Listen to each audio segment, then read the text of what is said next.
Hi guys, today we're going to take a look at the BMW X1, the X-Line S-Drive model. What's special about this model? It's a petrol. It's quite rare. It's not that common to come across petrol models in the X1. So this is a 2018 petrol. The only way you can tell that it's a petrol, it's the badging on the outside and this really slick gear shifter that you can see.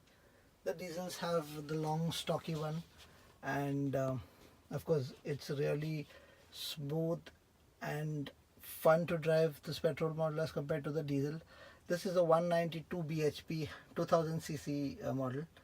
This is a 2018 edition, so there are a few differences from the 2016 model that we have seen.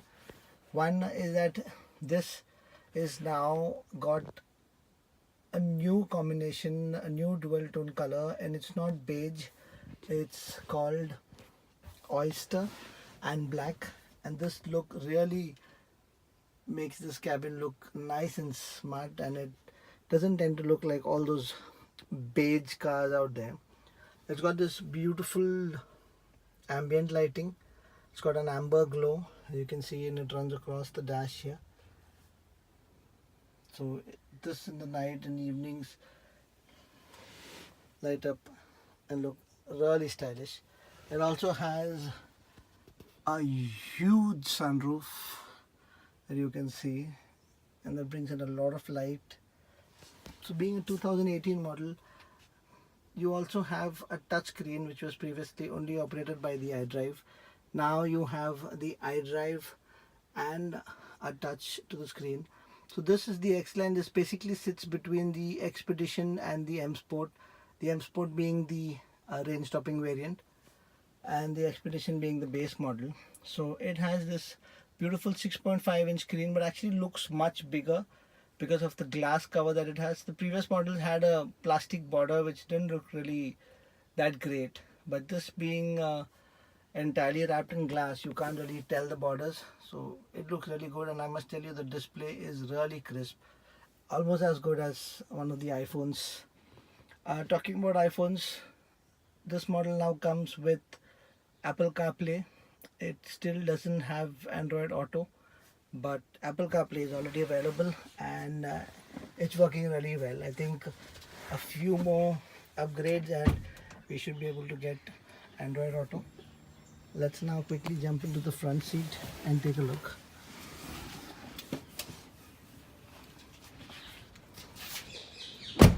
Here has an amazing BMW glow color.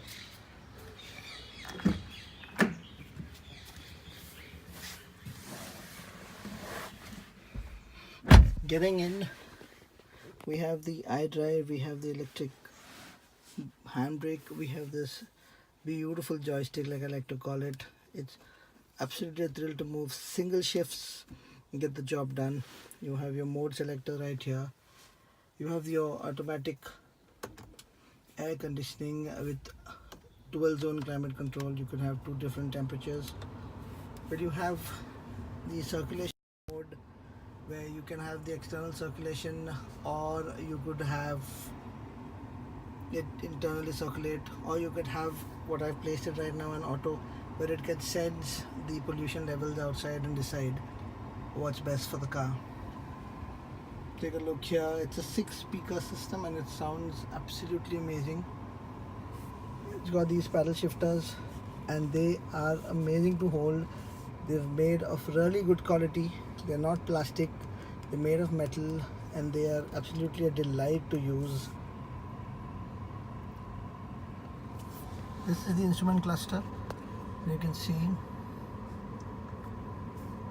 most of the cars you'd find the MFD placed here in between the two screens, but in BMW you'd find that the instrument cluster, that's the speedo and the tach rev meter, they are most prominent, and you have the screen placed at the bottom half of this corner here, and that's where you have all the information, so it's not really bothering you when you're driving. Everything else that you need will pop up here. This, as you can see, is right now the iDrive, and you have various menus that you could scroll through using the iDrive controller, and it's also a touchscreen, so that's handy. So you've got a little bit of storage here.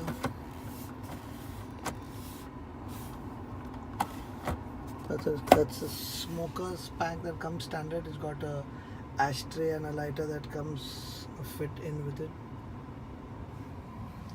You've got your light controls over here.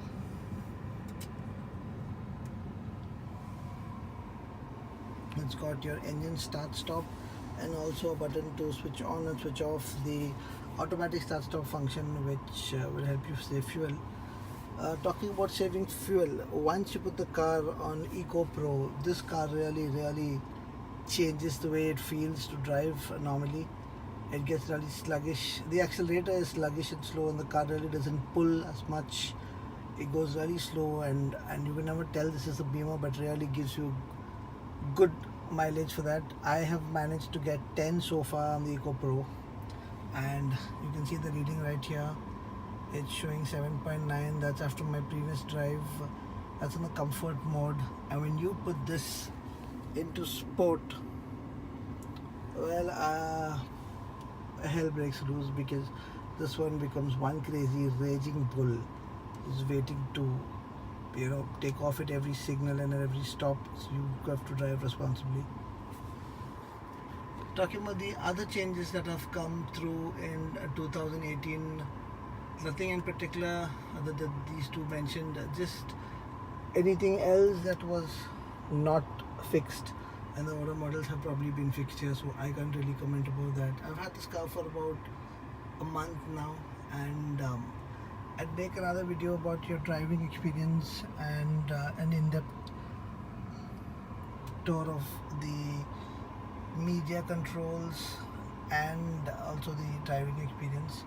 I'll also have a walk around coming up soon. This is just a starter. Let me know how this goes, and I'll post much more and point out or rather answer any queries that you all have.